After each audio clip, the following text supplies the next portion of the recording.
we're going to work on today is how to defend against sucker punches. Here I am in an altercation with Oliver. I'm always trying to escape if I can.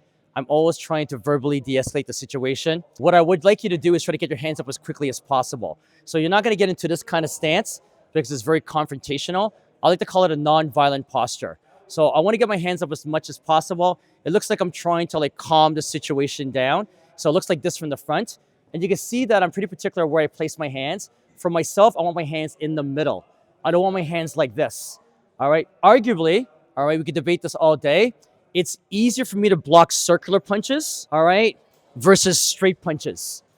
Okay. So if I had to choose between the two of them, even though the circular punch is arguably the harder punch, it may be easier for me to see that punch. All right. So I want to kind of incentivize him, if he's going to punch me, to do a circular punch. So I try to occupy the center line as much as possible. I'm trying to calm the situation down. So I call this a non-violent posture. While I'm trying to verbally de-escalate the situation, I'm trying to scan as much as possible. I'm trying to look for opportunity to run away. And I'm also trying to see if there are other partners, if he has any accomplices that want to jump into the fight. You have to be aware of that. So I want to try to scan my vision. I don't want to get any ton of vision at all. So now, you also have to decide where your line is in the sand. So my hands are up. As he's walking forward, I may want to walk back as I'm trying to verbally de-escalate the situation, but I have to warn you, sooner or later, you may walk up against a wall or something like that, and then you have nowhere else to go. You may be walked up against a car, a wall, or what have you. So you need to decide where that line in the sand is, right? So maybe as he's coming forward, that's enough for me. Maybe I put my hands out to stop him, stay where you are. If you want to argue, you can stay over there. Or, this is where it comes to the legal aspect, the law stuff. If you know how the law works, maybe you have to preemptively hit the person first. Again, you have to do your own research with regards to that. What is the law with regarding you preemptively hitting a person? Now, maybe he gets to jump on me first. How do I know he's going to punch? How do I know he's going to attack? You have to be able to read pre-attack indicators. Now, as a martial artist, we're used to seeing this. If I see this, then I should know that I'm in the fight.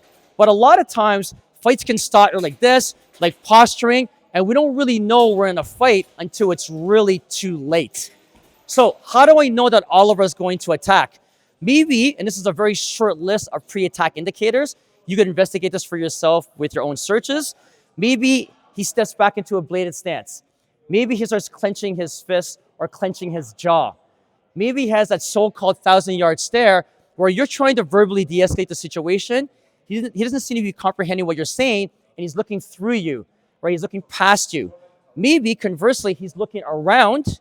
He's looking around to see if there's any witnesses.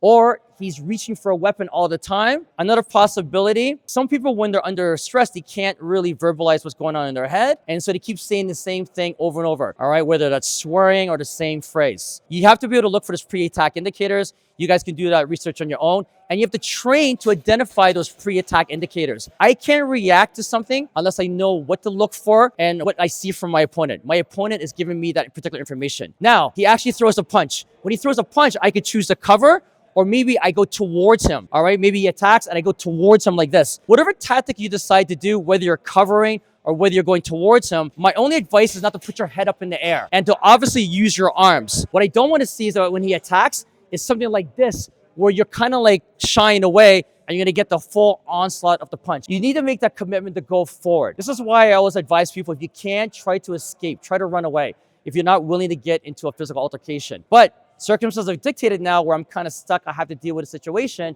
When he throws that punch, I'm going to go forward. In this case here, I'm going to choose to do this particular technique. Your finishing technique will depend on the energy he gives you. All right. Maybe he gets on your legs.